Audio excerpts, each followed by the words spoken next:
Best buds TJ and Dexter hit the slopes in a somber drama film about drugs, illicit affairs, and the very humanizing issue of never being satisfied. The fuck is this?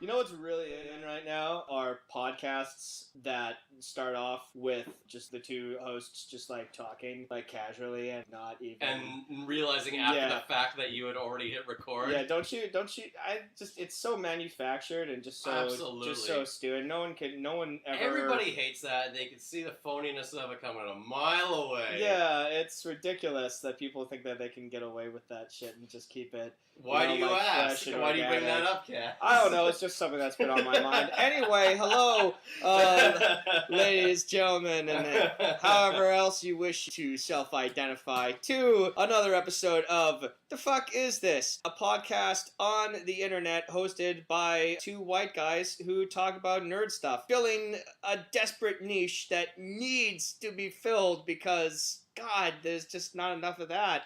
Out there on my way over today, I heard at least 15 people say that they wanted to know about movies that they had never heard of featuring actors they sort of kind of remember. Like, we are filling that void. It was a very specific block of that you were walking. It may have been you. I didn't get a good look at the guy. I was just running around, just being all like, you know, it would be a great idea for a podcast. Yeah, that would be a great idea. I agree, senor. What do you mean the bag is out of line? And I was like, hark, is that Kaz?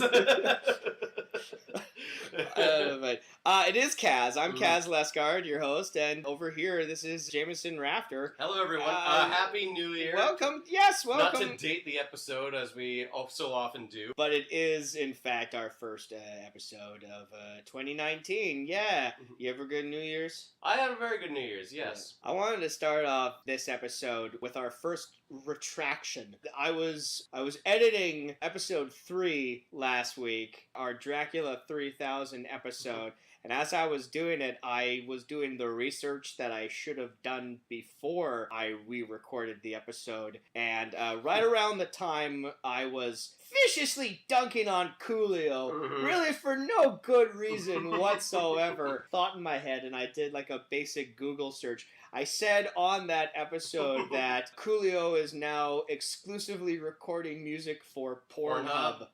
That is not true. What happened was... Is he doing it for another pornographic streaming No, what site? happened was he recorded a music video promoting Pornhub. And then TMZ swooped in and they started releasing all these stories saying Coolio is only doing music for Pornhub now. And no, Coolio did come out and he did say that is not true. I don't think he's releasing any actual music beyond that, but no, he is not releasing music exclusively for Pornhub, so I want to take that back. I want to apologize again. I'm just going to be the bigger man, and I'm just going to say, Coolio, I'm going to be the bigger man. I'm going to let you cook me a meal. I'm going to let your people get in contact with my people. I will eat an entire meal of food that you've prepared for me because I was just savage. I was out of control. Yeah. I don't know how you let me get away with saying all of that shit. I forced us to record that. We're all about like building bridges here at The Fuck Is This? That's right. But I eagerly await getting into contact with Mr. O. It may be a cease and desist, but contact has been established. That's good.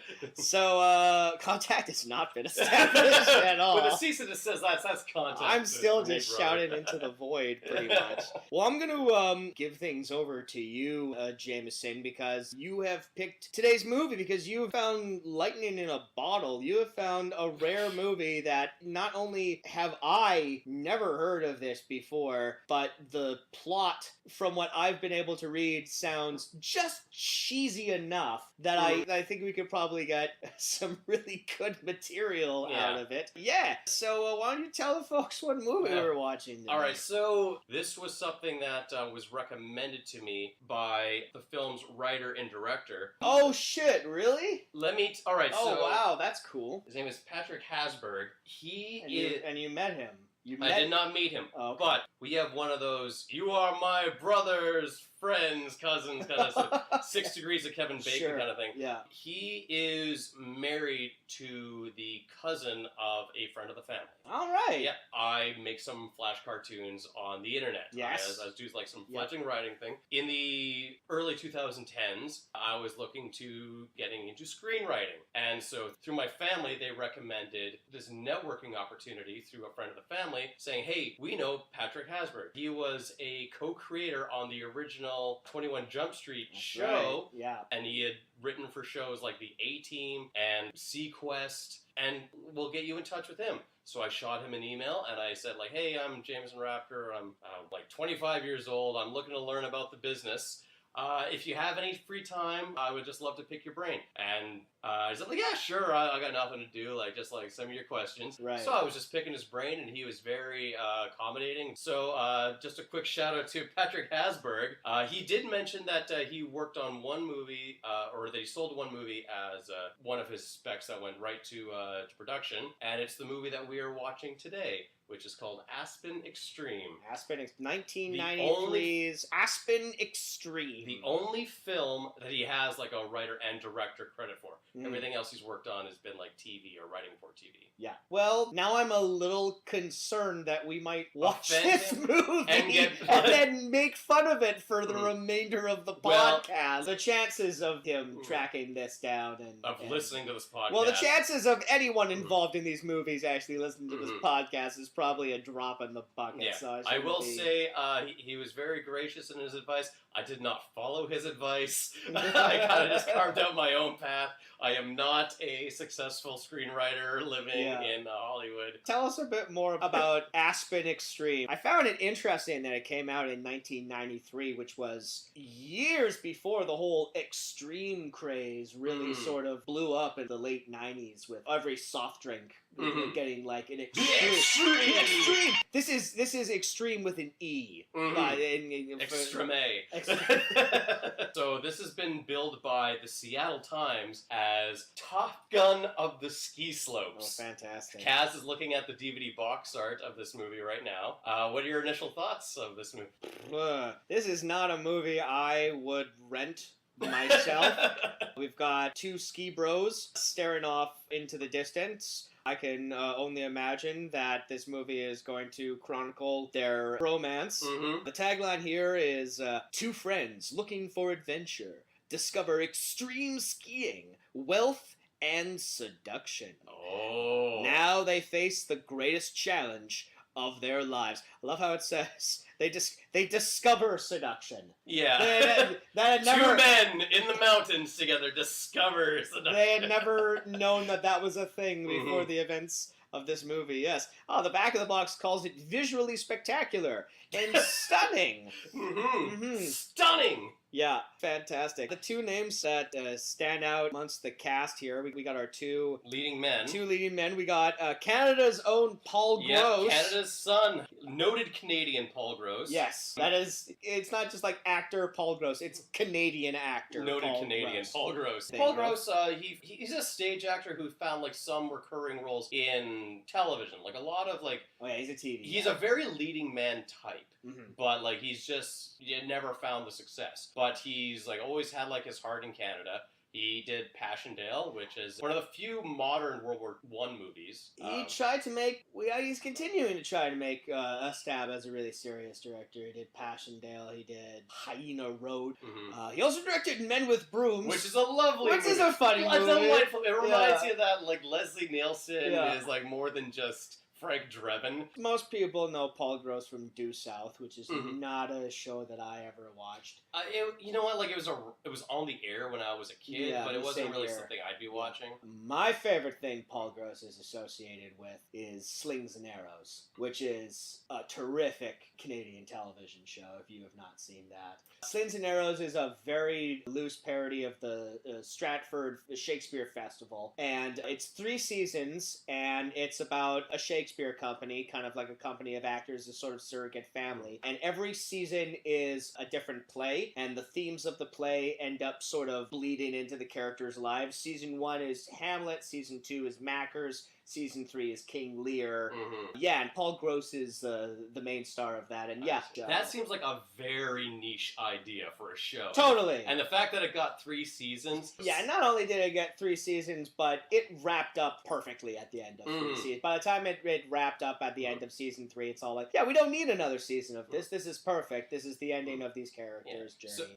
So like Aspen Extreme, it seems like the movie that his agent recommended go down to the States and star in this. This will be your movie. Top Gun. This will exactly. be your big break into American films. He took one look at the States and said, "No, not for me." Yeah. And our second top billing star is Peter Berg. It's interesting that both of these guys both ended up becoming directors. Mm-hmm. Peter Berg barely acts anymore. He's now a Hollywood director. He started off making Very Bad Things and The Rundown. The Rundown is a fantastic That's action. A fun movie. That's a good movie. Yeah, he did Friday Night Lights. Yeah. Nowadays, he seems to only exclusively work with Mark Wahlberg, though. Yes.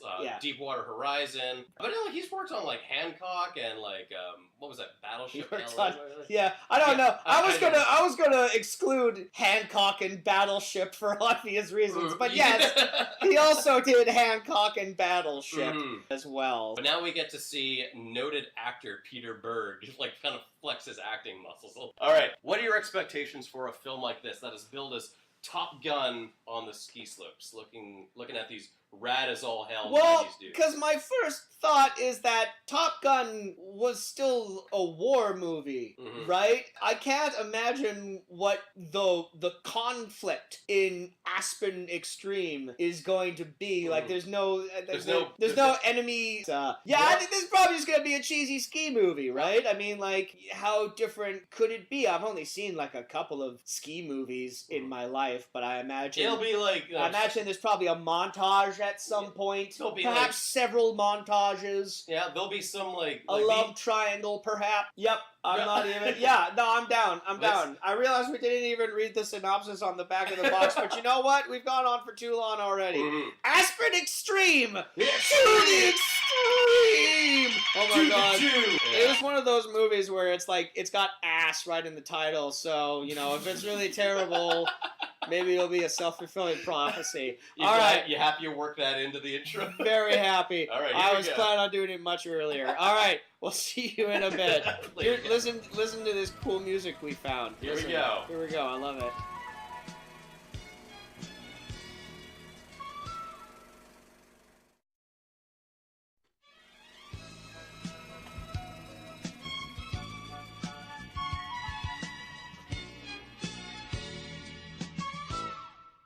Welcome back. We're back. We're back from the mountain. We're back from our extreme. We've been to the top of the mountain. Aspen adventure. Oh, what an extreme experience that was. It was an extreme experience. Took a while to get there. But in like all of the ways you wouldn't expect something to be extreme. Aspen Extreme is extreme. In those ways. It does get extreme. So, billed as Top Gun on the ski slopes. When you think of Top Gun, I think a lot of people think of like, jet fighters and like high octane speed and just bromance and broing it out and sunshine. Really? I think of shirtless volleyball. I think of overly macho dudes high-fiving each other. What people tend to forget about Top Gun is that it's a drama film about... it's a drama film. It's a drama about coming to terms with, like, your mortality and living and, being responsible for your friends and shit like that. And living up to expectations. The one thing I expected going into Aspen Extreme was skiing. I just kind of assumed that this would be one of those movies that every time they ran out of plot, they would just cut to a montage of skiing and then just fill up the runtime with cool skiing tricks. Yeah, Aspen Extreme gets around this. They did not run out of plot. Yeah, they get around not running out of plot by not bothering to have any fucking plot in the first place. This movie is an hour and 53 minutes, and it takes place over the course of 2 years. We find out. Mm-hmm. Boy, does it feel like this movie went on for 2 years. Yeah. So it's one of those rare movies where so much happens, and yet nothing. Near the end, you're just like, what has happened? What has been accomplished? Mm-hmm. What this is this is a story about a self-entitled guy who is longing for something more. He doesn't know what he wants out of life. He just knows he wants more out of it. Mm-hmm. And through his own actions, ruins the lives of several people, including his best friend, who didn't even really want to go to Aspen in the first place. He wasn't in a glamorous place in his life, but he seemed happy. He seemed to at least be satisfied with his lot in life. So Aspen Extreme is our two main characters. We have TJ and Dexter. TJ and Dexter, the most 90s characters names you can imagine. Like when you were at school and someone came to do an assembly on the dangers of drugs. Kids, I'm TJ, and this is my best buddy in the whole wide world, Dexter. And one of them's just doing extreme yo-yo tricks the entire time. They're both wearing matching jumpsuits and backwards hats. This is that's not even a hardcore drama. There's just a lot of really... It's not a hardcore anything. It's just really heavy and plotting, and it's a mediocre milk bath of a fucking movie where just you're sitting there and you're just begging for something to happen, anything to happen, and then drug subplots and prize character deaths, and it leads to nothing makes sense. This movie infuriated me because this movie doesn't establish anything. At one point in time in my notes, I literally just wrote "establish shit" because there's so all right. And then the movie heard you and boy did it deliver. No, it didn't. It never. Even as it was throwing more plot at me, it still never established anything. Right up until the very end of the movie. It was revealing information that I guess the characters found out about in a previous scene. There's a whole chunk of this where for a good 10 minutes of the movie, my inner monologue is just, oh, I guess that happened. Oh, I guess they had that conversation. So let's describe the plot of Aspen Extreme. As best we can here. So, two blue-collar buddies, TJ and Dexter. From Detroit. TJ apparently works at a Ford factory. He's dissatisfied. Well, no, he gets promoted. He gets promoted to lead foreman. He goes to Dexter. Yeah, he goes to Dexter. He said, you ever have, the worst day ever? I just got promoted to lead foreman. I got promoted. Foreman. Well, he got promoted, but his story didn't get... Yeah, so TJ is a fledgling articlist or a writer. No, he wants to be a writer. He wants to be a writer. Or an essayist or something. Already you're shooting yourself in the foot. And I can't think of a movie where a character wants to be an aspiring writer who doesn't turn out to be the biggest fucking douchebag. I'm already not behind you, TJ. So he goes to his buddy Dexter. Nothing against writers in real life. No. I'm friends with some of them, and your career. I am a writer. Fine, I'm saying movie characters. While we're aspiring writers are insufferable. I agree with that. I agree with that sentiment. So he just decides that he just wants to go. He wants to leave their town. He wants to leave Detroit. Dexter doesn't seem too enthused about it. He's not. Yeah, he's got Red Wings tickets. He's got everything in life to look forward to. But TJ says he can't go anywhere without his best buddy. He's afraid to leave. He wants to do this with his best friend in the whole wide world. Also, it's important to establish TJ and Dexter are the two best skiers in all of Detroit. Somehow. We know this because they say so. Yes. So, on a whim, they just decide, hey, Aspen, Colorado is as good as anywhere. After leafing through a book of, I guess, ski towns that they can go to, this movie has some interesting dialogue. There's some weird dialogue in this movie. I wrote down like a couple of choice lines that some of the characters say. The first one I want to say is, so they're driving in their van and they're trying to decide where they want to go, the new town that they want to go live in. They're leafing through this book and they talk about Vale, Vale, Michigan. And they're all like, what about Vale? And Dexter looks at it, the brochure, whatnot, and he said, and I wrote it down, he says, Man, it looks like the guy who designed Wendy's went nuts in this place. Which means what? Which means what exactly, Dexter? Like, Are we talking about like a 90s Wendy's? Because you remember 90s Wendy's? No. They were nice! Okay. They were like nice. They had like the wood paneling, so it's... But that's not extreme. It's like a weird dig, Mhm. and it still doesn't make any Actually, sense. Dexter's meant to be the comic relief, and he has scenes where he does like the goo. I'm watching this, and like my first instinct was like if they had made this movie closer to the late 90s, the actual like extreme, more of a line of like a goofy extreme sports. Film. It would like instead of Paul Gross and Peter Berg, it would probably be James Marsden and French Stewart. And then you'd have the good-looking guy who's charismatic and who can, carry a movie, and then you'd have a comic relief who's actually like a comic. I mean, like French Stewart's insufferable, but like for this role, he's fine. He would have been fine.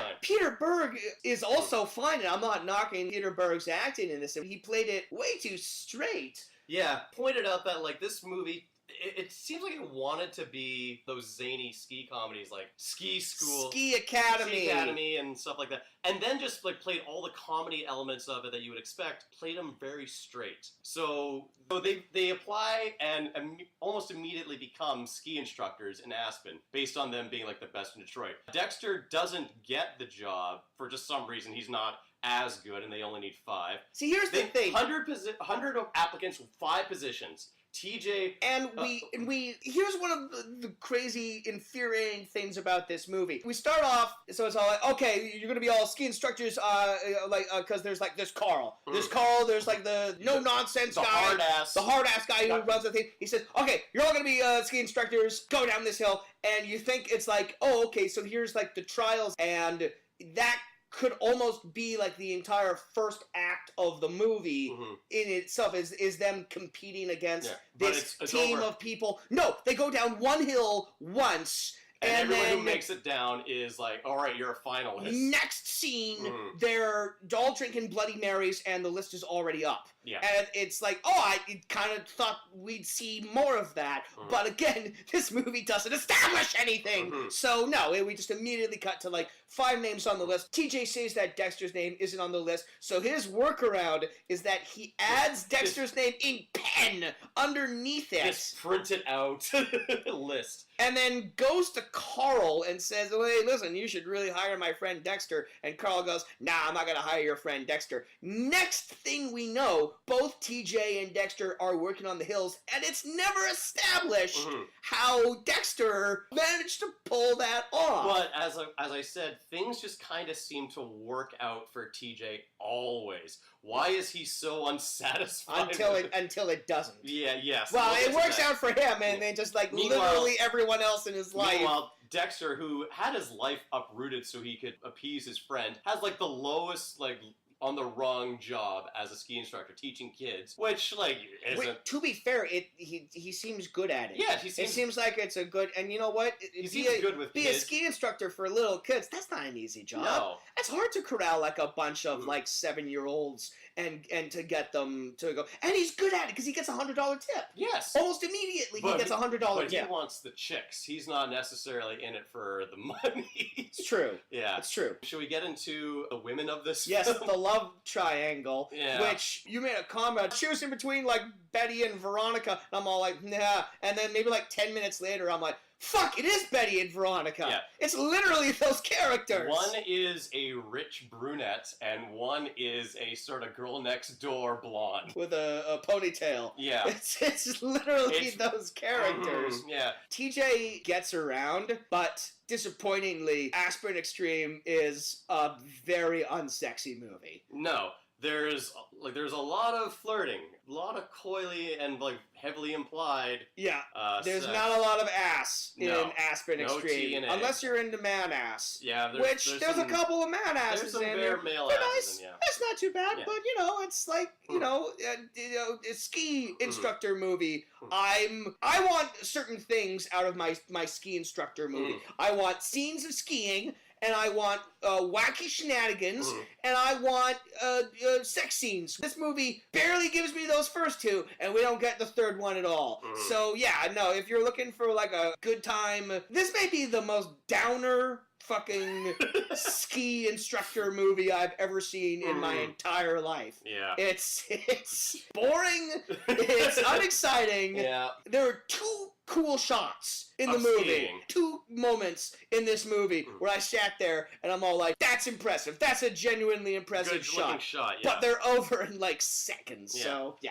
Alright, so just to go into a little bit more detail explaining these the two women of the film, we have Robin, who is the local DJ. So these guys are camping out in their RV for a bit. They run out of propane. At 5 in the morning, they go to her radio station and just chill out and have coffee, because apparently that's something you can do. You can just barge into a local radio station and hang out. Well, they're freezing. Yeah. So, they And need she's to... a good woman, but what this does is it sets a precedent. For the next several scenes that she's in, Oh, yeah. they're just barging their way through her life. Like, they park their RV in front of her house randomly without even, like, really learning her name. Rip up a street sign that says no parking, which I'm fairly certain, like, you can get fined like, severely. I have a question. Okay, this is a legitimate question that I have. So, they go to the radio station, and they're sitting there, and they're warming up, and she says, like, where are you staying? And they don't want to allude to the fact they're living out of a van. And then Dexter says, we don't want you to think that we're ski bums.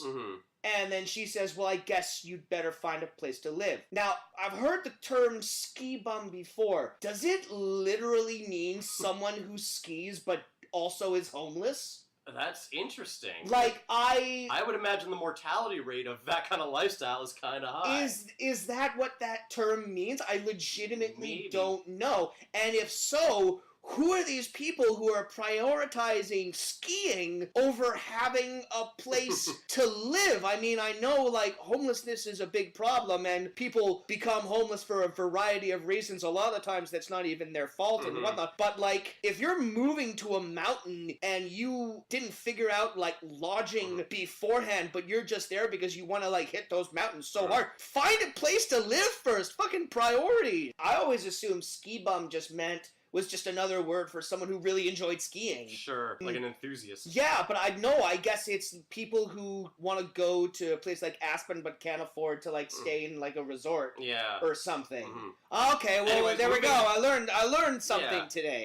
Anyways, so TJ catches the eye of Bryce, the Veronica in this Betty and Veronica situation, who is a wealthy woman of some means. It's never really truly established what she does. No, she has a business. She runs a business. But she's she important. has like a winter resort in Aspen. She's important enough that she has a room with 3 phones. And a variety of juices. The night after TJ like stays over for the first time, he wakes up and goes into this breakfast nook. And I love this room. He walks into it. First of all, he walks in. He sees the table. We should specify this is after they spend the night together. This is after the night they spend the night. She calls him over for a booty call. This is breakfast. He comes in. There's like a fruit basket with like a bird made out of a banana, which he hilariously dismantles. 5 pitchers of juice, all different colors. The juice selection that this lady has is off the charts. That's how she made her millions in the juicing business. I'd buy it. Yeah. Why else would you, if you live alone in a huge house, why would you just have 5 pitchers of random juice just there? So she invites TJ and Dexter over to like a house party of hers, and it's just surrounded, but like you said, this is very Stepford-esque. Oh yeah, Aspen is apparently like a playground of the rich and powerful. At a certain point, I thought this movie was turning into a horror movie because they go to this party and I'm just gonna call her Veronica because I can't remember her name it's right. Bryce, but Bryce. Veronica like works. Yeah, no. Bryce invites them to this party, and she goes around and she's like showing TJ off to like all of the other rich people. And at one point in time, she's like talking to an older, wealthier woman. And I think she like looks over at Bryce and she's like he's amazing. As if like TJ. Yes, he will do just not fine. even standing there. And then Dexter has like this weird thing happen too, where like this other hot girl comes up and starts talking to him. And she's all like, oh, I'm Bryce's roommate. Oh, Bryce has a roommate? Yeah, she's got lots of rooms. And then that scene just abruptly ends. We don't really think too much about it. And then later on, you know, Bryce calls TJ at his house on the day that they move in. No, sorry, caboose. It's a caboose. They live in a caboose. They found an abandoned caboose in the middle of the mountains. Because that's cute. I guess that they live there. I guess maybe they live there rent-free. Again, nothing's been established, but they just move into this. So yeah, and they move in. I guess he gets a landline, and then that night, Bryce calls him, even though how would she know where he lives? And she calls him for a booty call, and the phone call is weird because he's like, oh, can I bring Dexter? No, just come by yourself. Yeah. Oh, like, is your roommate there? Like, maybe, like, Dexter can, like, hang out with your roommate. I don't have a roommate. And that's when it's like, oh, all right. And then he goes over to the house, and the door is unlocked, and and in this moment, I'm all like, this is the setup. Yeah, this is where he gets creepy movie. No, he just walks into the indoor swimming pool, and she's swimming naked. And they apparently have sex, and the next morning they have juice. They apparently have sex, because it's just like off screen. One thing I'll say about Bryce, she doesn't come off as especially cold. It's implied that she has done this before, as do all the rich people, but she at times seems genuinely affectionate to TJ. Yeah, she seems like a perfectly nice woman until the movie decides, of course, you need to be a bitch that she isn't. We'll get to that specific moment, but yeah, she gets it out of him that he wants to be a writer. And she encourages that. She buys him books. She lends him books. After another very weird line, which is something that I wrote down. She's like, oh, I want to be a writer. Do you read? Yeah, no, I read. And she goes, let me guess, paperbacks? Yeah. He's all like, yeah, that's the only thing I could put into my ski jacket. And she's kind of like, haha, what a delightful little scamp you are. And then she gives him like a whole bunch of a hardcover book. And it's just like, why does she have a paperback bias? I don't know. Literally every book, you can get it in paperback, is all like, no, it's not real reading unless it's like super inconvenient and hard to read with like the book jacket slipping off in your fingers every time. That's where she made her first billion, is in book jackets. It's not, yeah, she makes book jackets. Yeah, exactly. It's not a real book unless you can mark where your bookmark is with the book jacket cover. That's how I made my billions in the book jacket industry. So moving on, back to, so now that TJ has been spending all of his time with the attractive rich woman in town because his life is just perfect, that kind of draws a bit of a wedge between he and Dexter. So to sort of patch things up, they decide that they are going to compete in the Super 8, which is like the big sports event that would usually drive most of these movies. What's it called? Super 8? Well, they got to do like the figure eights down a mountain. Well, they gotta do their figure eight down the mountain, but why would they call it the Super 8? Because that's a type of film. That's a type of film camera. Why wouldn't they call it the Extreme 8? The Extreme Figure 8. Or here's an idea: the Aspen 8. The Aspen 8s, yeah. Or something like that. The Tandem 8s. Fucking Super 8s. The Crazy 8s. The Crazy 8s.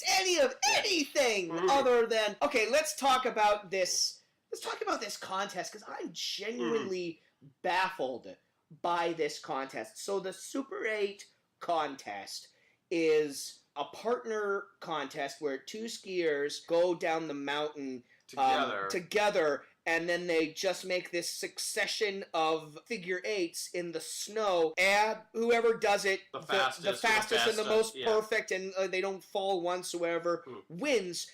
And this is a contest that is on a hill, and it's judged, and it's the big event, everyone keeps talking it up. But the only way to practice... to train for it, or I guess seemingly the way everyone chooses to train for this contest is to go to the out-of-bounds, dangerous part of Aspen and practice there, or I don't know if this is like the way to do it. The thing is, TJ sees the asshole German ski instructors because, of course, those are characters. Franz, Franz and Rudy, the most unapologetic dickhead of the movie, like the perfect sports movie rival. Exactly. Never takes his foot off the gas pedal. He is just heel throughout the entire movie. Yeah. Well, so they see them practicing, I guess, on the illegal part of the hill. Even though it's been established, if you go to an illegal part of the hill, you'll be fired as a ski instructor, which, that makes sense. You shouldn't do that. It seems very dangerous. It seems extremely dangerous, and it is extremely, as we find out fairly soon. So it doesn't seem like this is the way you do train for the Super 8. It's just the only place to do it. Well, we saw Franz do it. Yeah. So nothing like we're not better than that. We have to do exactly that. Mm-hmm. So this movie is broken up by them skiing down the super dangerous hill. First time they do it, TJ falls into a chasm, and Dexter has to dive down and rescue him. Yeah. They drive to Robin the DJ's house. Because this poor woman can't catch a break with these guys. Poor woman alone. They just keep inconveniencing. She has a heart of gold. She's a sweet lady. She's the Betty. But at the same fucking time, they hardly know this woman. She owes them nothing, and they just keep barging. I also love how at the first part where they're practicing the Super 8 for the first time, they get to the very top of this mountain. Oh, and Dexter's smoking. And he's just I'm so out of breath. And you don't see a close up of them, you just see a long shot of them away. I'm so out of breath. And teacher's probably shouldn't have been smoking. And he cuts in and he's fucking smoking his I gotta admit, that was a good laugh. I had a really good laugh at that. But again, it doesn't really sync up with the tone of the rest of this movie. So TJ has to get nursed back to health by Betty, which of course makes them fall in love. I guess. I suppose, right? And then that kind of happens because Bryce is out of town and TJ's upset about that. Yeah, she left for Philadelphia for business, and she didn't say goodbye. Again, important businesswoman. She's got business shit to do. TJ doesn't seem to be able to recognize the sweet fucking deal that he's got going on for himself. He's just no, I'll never be a writer. I want a girl that likes me for me. And meanwhile, this generous, wealthy woman, who's supportive of your writing and gives you notes and books and she's stuff. You know what? I believe in you. Maybe this will be this. He could have just thought it was a one-time thing, and then he's just got a good friend in his life. Oh yeah, and when she comes back, he's super aloof about it. Total dick to her for no reason, and she's just come on, I just want to. Okay, so what happens though is that she comes back in town. He's a total dick to her. But this time he's kind of seeing Robin. Well, he's kind of seeing Robin, and then he goes to work one day. And she's all hey, I'm back. And I'm all yeah, I went in because I have a private lesson because I'm a ski instructor. She goes, it's me. We're going to spend the entire day together. So I guess all of the previously established scenes where they're at the top of the mountain and Carl gives them their assignments with the name of the person that they're doing. I guess, who cares, TJ, really? You're getting a surprise. TJ, just go here. Who am I skiing with? Oh, you'll see. I would have just been it's fucking Bryce, isn't it? Yeah. Okay. So by the way, speaking of that, there was one character, in that previous scene that really just established that that's the order of the day, where the ski instructor boss assigns the clients. Are you talking about Franz's alternate? Well, he's pretty good. Damn it! I'm Franz's alternate! Yeah, you're getting to I am Franz's alternate. And he is this super German, I think his name was Rudy. Yeah, super slick back blonde hair in the glasses. He was an awesome character. No, I'm talking about Mr. Hayward. Yeah. The character who's from a completely different movie. The movie that Again, this is another moment where it's all Dexter was meant to be the wacky comic relief. Because, Dexter has to teach kids the entire movie. And then he catches a break. He gets a private lesson. He gets his first private lesson, and it's with a big dumb fat guy who who keeps falling over. He's like notorious among the ski instructors as like impossible to teach. The second you see him, you know exactly how it's gonna go. He's a fat guy. All right, he can't handle his skis and his poles at the same time. Yeah, and then Dexter like tries to teach him. He like goes out into traffic, and then literally the next scene, like a super serious scene of Dexter getting like put on probation for like 2 weeks. Yeah, it was like meant to be like the zany like goofball sequence, and just as you were just it didn't last long. No, and it had like the zany music and everything. Yeah. And just as you were about to like lighten up and you're like, oh, this is what the movie should have been, it immediately cuts to like, yeah, you're irresponsible. You're the worst instructor I've ever seen. You're suspended without pay, and you feel bad for laughing, and you just feel so sorry for Dexter in these scenarios. I don't know if there are too many scenes or like dialogue that I want to include in this movie because there's nothing terribly memorable or anything like that. But let's include like a little bit of like the Mr. Hayward music. Just to give you an idea, really, of how over the top they're trying to make this scene do. I probably can't isolate the music, but I'll just play. Well, we'll just play the scene and then we'll just play it over. Yeah, just close your eyes and imagine like hijinks ensuing. Yeah. Relax.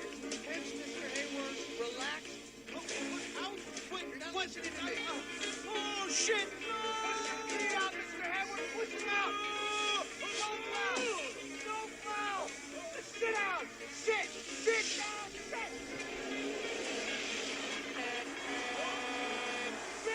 Bill!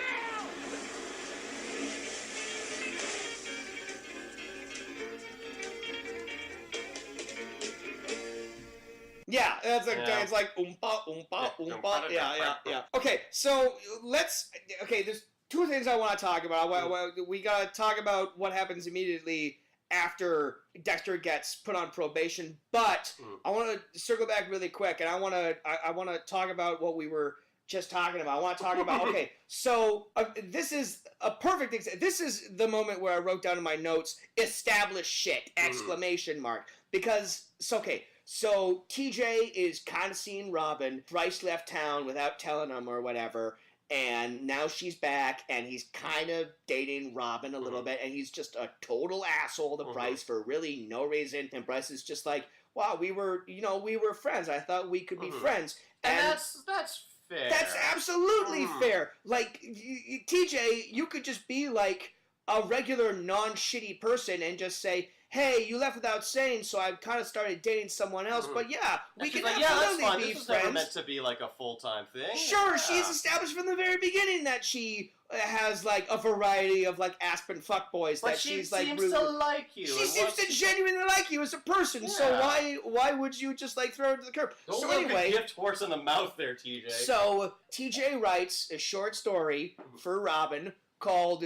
Was it Lady on the Radio? Lady on the Radio, real subtle. Because he's a great writer. And he drops it off for her, and she reads it, and then he spends the night day. with, This is what I mean about not establishing. So we have a scene where Bryce and TJ are skiing because she's hired him for the entire day. The next time we see them, he is waking up naked in Bryce's bed. So they've had sex again, even though I guess that. So and then what a man of strong conviction. He leaves in the middle of the night, goes back to his caboose house, and the short story is there. Waiting for him in his mailbox, and on the front it's written like, I waited for you until 3 a.m. Signed Robin. And it's like, oh, I guess they had a date, or they had plans to meet that night? I don't know. Really you haven't established any of this movie! Yeah. So, yeah, God, that's that whole thing. Yeah, and that's been... So at this point in the movie, like, they mentioned that, like a year has passed or something. Like, the time jumps a little bit to, like... That's the problem is that the beginning of the ski season again. And by this point, TJ has become, like, the poster boy of the mountain.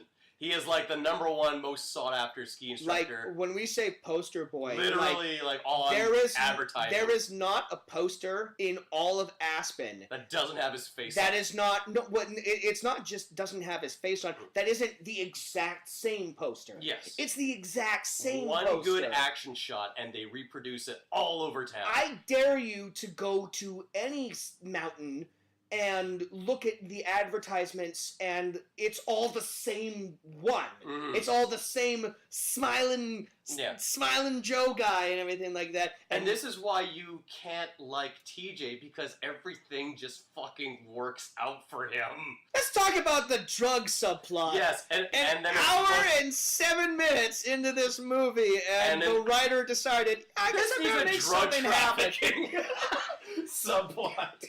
So the woman that Dexter met at Bryce's party earlier turns out to be, like, I guess actually working with a drug dealer. So she sets him up to do a handoff for a coke deal or something. But again, I hate to keep continuing to beat this dead horse, but all that all that was like established was there's like one scene in a bar where I guess the ominous thing from earlier was all like, oh, I'm Bryce's roommate. Are you really Bryce's roommate? I guess she was lying about that because drug dealers lie. Again, we don't know. No. But yeah, we see like one scene where he like goes to a bar with this woman. The second time we've seen her, and then she's like, hey, this is a friend of mine. He goes, hey. And Dexter's all like, hey, how's it going? And then maybe like a couple scenes later, TJ's all like, hey, you shouldn't hang out with those guys. And Dexter's all like, blah, blah, I can make my own friends. And then all of a sudden, they're drug dealers. And it's like, okay, when were you going to tell us that? Or show them selling drugs to somebody so we know that they're bad news. We don't and you know this until all of a sudden it's just happening. So it cuts to Dexter at like some diner at like, it looks like, 10 in the morning. It always looks like it's 10 in the morning. Yeah. Time has no... It's Aspen. It's either 10 in the morning or 5 o'clock at night. There's no in-between in this movie. He is a nervous wreck waiting for this handoff. And because the drug dealer gives him a massive bag of coke, $10,000 worth of cocaine that he has to give to a guy named Steve. That's the only information he's been given. I'm not going to tell you what he looks like. And the guy can't do it because he has to go pick up his mom or something. His family is in town. It's a dumb. It seems like a setup. Yes. It's what it seems like. But no, it's just a bad drug dealer giving an absurd amount of cocaine to a guy he's just met. Yeah, who doesn't seem like he really needs the money. Like, well, he does. Well, he's been suspended for 2 weeks. But like he's living rent free. What does he need the money for? And his best friend is kind of seeing like a sugar the richest mama. woman in town. He could probably help him out. He could probably like skirt by the 2 weeks. Put him in the guest house or something. He seems like nice enough. Yeah. But no, he goes to this diner. This is where the movie turns into like a David Fincher movie for like 2 minutes. Yeah. It's really weird. These people keep coming in and it's like, are you the guy I'm giving the handoff to? And like they keep giving and the camera's all shaky in his face. Like zooms on his like sweaty face. He's sweating. And he's like pounding the cigarette into the ash. And knocking back shots of vodka. And he goes to the bathroom. He cracks under the pressure and he dumps the coke into a toilet. Also, the cocaine was in like a loose Ziploc bag instead of the airtight things of cocaine you usually see. Like you have to cut those open with a knife because they're packed so tightly and everything like that. This literally was just like some loose flour that they put into a Ziploc bag. It was. Drug dealers were working with amateurs. Dexter was working with amateurs. Yeah. He flushes the cocaine. Well, he gets nervous because a cop comes into the guy who looks like a cop, or I guess. And then he leaves the diner. And then Steve immediately shows up. Yeah, so he's 10 grand in the hole for these drug dealers. Again, the next time we see him, he's running naked through the snow, because I guess the drug dealers have done Kicked that. his ass or Kicked something. his ass and which is like a kind of a outside. weird thing. That was a weird thing to see in this movie. Because like at no point did we see that there would be like any kind of real stakes to the consequences, and then bam, cut to like this guy who is on the run from these dangerous criminals. Oh, and he's terrified. He's traumatized. Oh, he's utterly traumatized. Peter Berg is acting his heart out, and I just want to like reach into the movie and just be all like, Peter, it's Aspen Extreme, but you don't have to try that hard. It got Aspen Extreme real Yeah, fast. way too extreme. Yeah. So, of course, TJ goes to his rich girlfriend to say, like, hey, I want 10 grand for my buddy. And, like, the implication is that, like, she gives him the 10 grand and then she kind of owns him? Yes. That was the implication I got. He left without saying goodbye because he felt guilty about running out on Robin or something. So when he goes to her, hat in hand, saying, like, hey, I need to have this money to save my friend, she's like, okay, you'll get it, like, on the condition of you are now my permanent boy toy. Well, she doesn't really say that. She does get a little shitty about, when he walks in and she's all like, the next time you leave, I expect you to say goodbye. It's like, you literally did that. Yeah. That was the thing you did. So the rules don't apply to the rich people, Kaz. Or have you not been paying attention to the news? I suppose. Yeah. It's a weird scene because Aspen is a microcosm of the problems that we are facing in the world today. It's a weird scene too because she doesn't flat out come and say like, I'll give you the 10 grand for your friend, but you're basically my sex slave now and you have to do whatever. She says something like it doesn't have to be this hard. Yeah. And then all of a sudden. And then all of a sudden, TJ's meeting the drug dealer and is all like, "Here's your money," and he drops like the thinnest envelope down on the table. It's all like, "There's not 10 grand in that envelope." No, like unless you wrote a check, or unless you wrote him a check, or like a $10,000 bill with her face on it or something. I wouldn't put it past this movie. So yeah, now TJ's living full time with Bryce. Robin hates him. And Dexter's in the clear, but decides to develop a coke habit. Well, okay, not a habit. He decides to try. You see him do cocaine once. And then the next day, Robin's like comes over to the caboose and she's like, I'm tired of seeing what happened to this friendship and what you're doing. But again, yourself. The movie doesn't establish a timeline. So yeah, Robin busts in. She like throws Dexter into the shower, and she's all like, "You guys gonna be friends again? Come on, we're going chugging." And everything. It's like, how much time has passed? We do not know how much time has passed. Apparently, this movie takes place over 2 years. Yeah. So, like, has this been a week? Has this been a couple of months? We don't know. Because you're not fucking telling this shit, movie. Yeah. So, yeah. Now we gotta talk about the craziest part of this fucking movie. I could not believe this when this happened. Tell us what happens, Jameson. Remember how we said that this movie has been described like Top Gun? Yeah. One of the things that Top Gun is probably best known for is the death of the goofy best friend in the movie. That's where the heart of the movie comes from. Aspen Extreme goes there, people. Aspen Extreme. Yeah. Fucking goes there. So now that Dexter has gotten himself clean, he goes over to TJ, tells him that he's going back to Detroit, but out of friendship, he wants to try the ski hill down Dead Man's Bluff or whatever one last time together. I just realized how equally tragic it is because he was almost out. Yeah. Dexter, you were almost out, buddy. You were almost home back to free. the life you knew, yeah. I'm sure you could redeem those fucking Red Wings tickets. So they go back. All he wanted to do was go to a Red. Dexter, the Red Wings aren't going to the playoffs. They might, you don't know. Yeah, that was like '90s Red Wings. Like I can tell they were doing pretty good. They were doing quite good. The coda of this movie that we don't see is that like that year the Red Wings won the Stanley Cup. Well, '93, I can tell you they didn't. Anyways, so they go to the mountain, they ski down it, and where they're out of bounds, where they're not supposed to, and wouldn't you fucking know it, avalanche hits. Dexter is killed in the avalanche. Yep. TJ survived. We're watching this, and the avalanche comes, and this is one of like the only cool shots in the movie where we see like the National avalanche. Geographic And I'm not even certain that this movie shot was even filmed for this movie. It might have just been like stock footage. But I'm watching the avalanche come. I'm watching them like ski down the mountain, try to like avoid the avalanche, and they're falling all over the place. Yeah. And I'm sitting there, I'm just like, Jameson, does this movie have a tragic ending? And it's all like, yeah, and I'm like. Yeah. Fucking really? Yeah. So yeah, no, Dexter fucking dies. So to recap, dead, never coming back. Is not satisfied with his lead foreman job at the factory. Uproots his best friend from their home in Detroit to go to Aspen, Colorado, where Dexter is given, like, the low man on the totem pole job at the ski instructor school. Yeah, he's a joke. Everyone thinks he's a joke. Yeah. Yeah. He gets abandoned by his best friend. Numerous times. Yeah, a friend who he has saved the life of. He gets caught up in a drug trafficking complication. Tortured.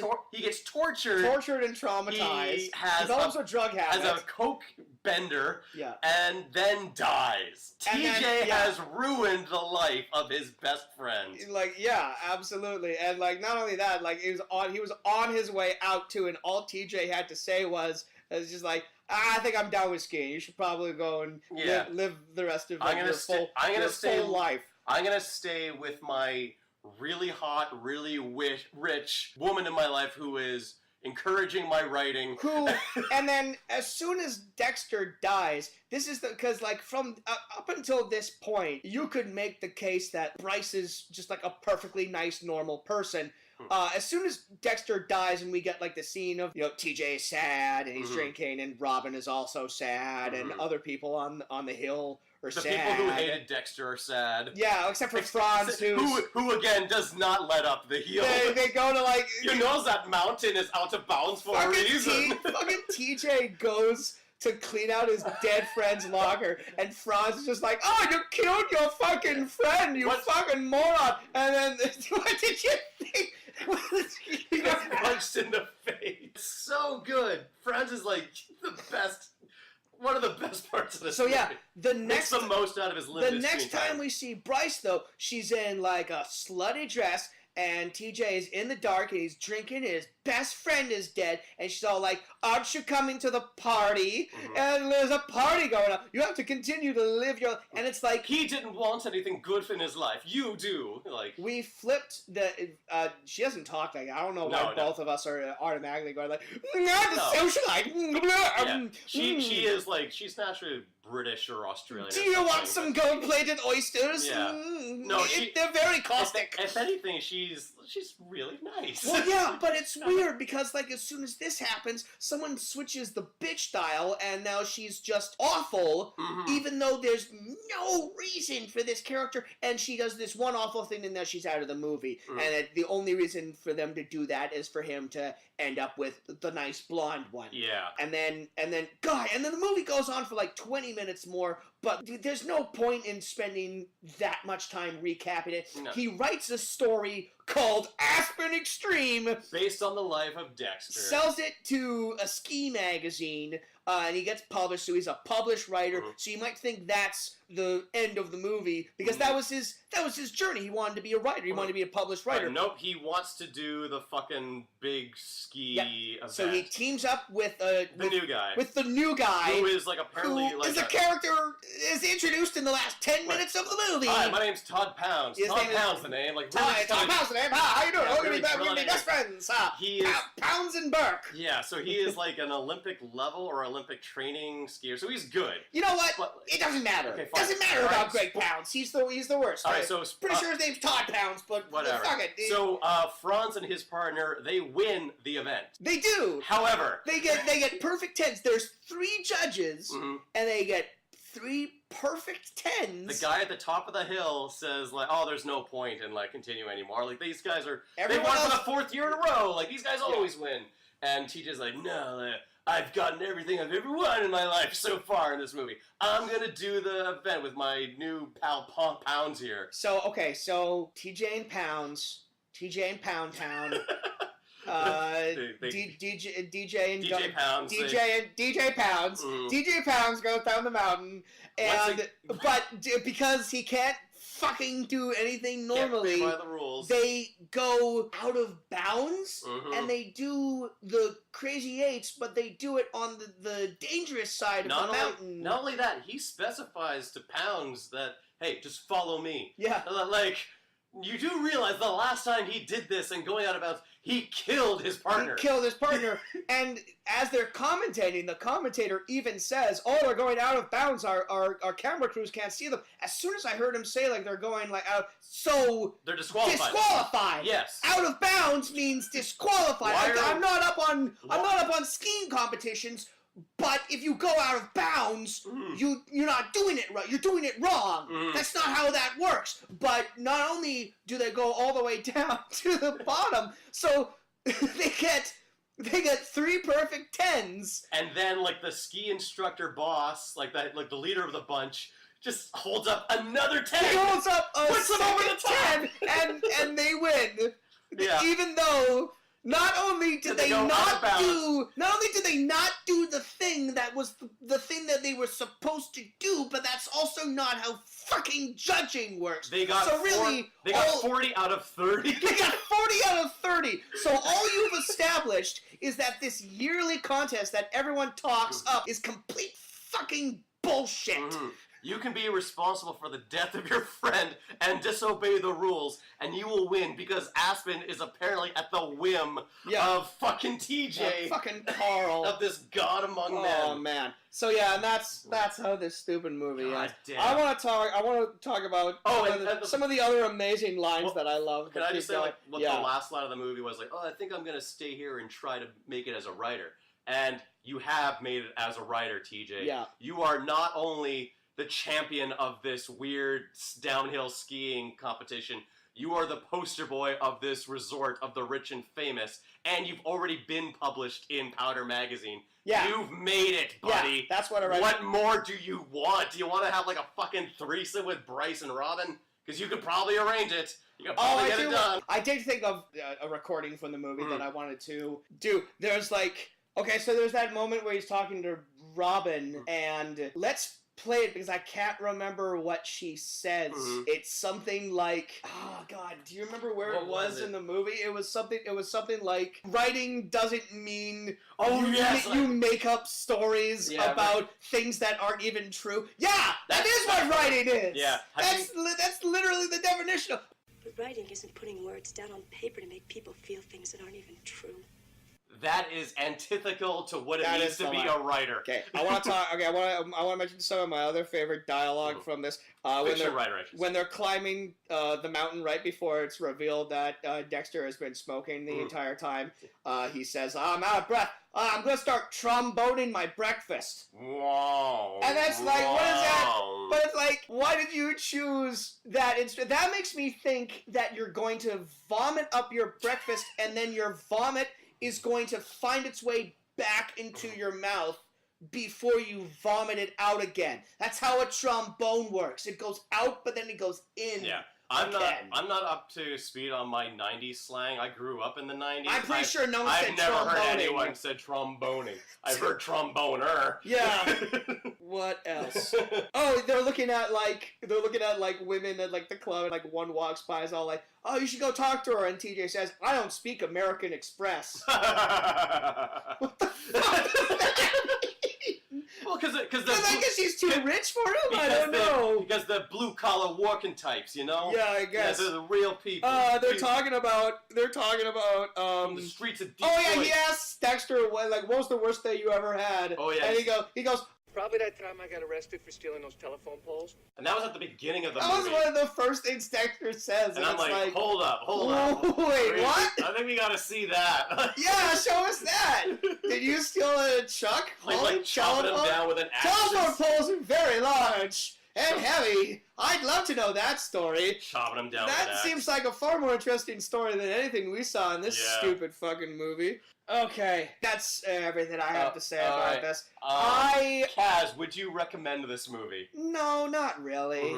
I was mostly bored. I think when you're watching a movie with a friend, you can wring out absurdities that are, like fun, and you can have like in-joke, and certainly for the purposes of this podcast, that's what we end up doing. We found a lot. I think we may have made this movie sound more interesting than it is. It's mostly just boring. It's meandering. Mr. Hasberg, I just want to point out that I am grateful for the time that you took to like just have a correspondence with me.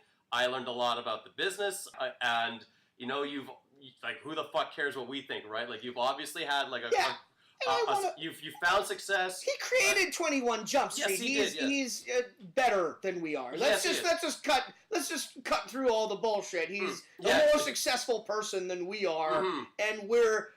Yeah, and I want to reiterate that like this is the podcast that we've chosen to do, but I want to reiterate that like when we make fun of these movies, we're not personally attacking the people who absolutely not these movies. Making movies is a very difficult thing.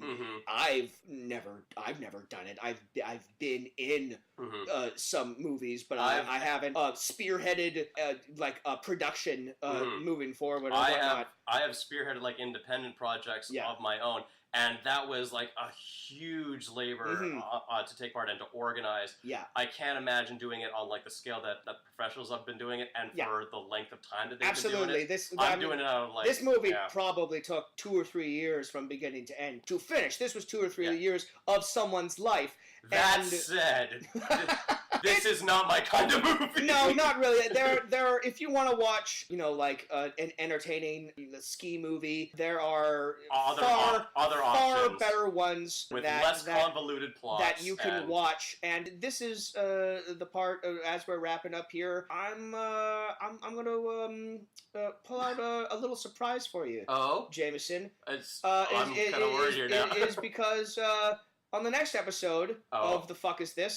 Whenever that is. We're going to watch just such a movie. That's right. We're doing back-to-back. I got a comparable fucking skiing movie for us to watch. This is our own personal, like, Super 8 tandem downhill. Oh, yeah. Yeah, which one of us will die? Jameson, just follow me and watch what I do.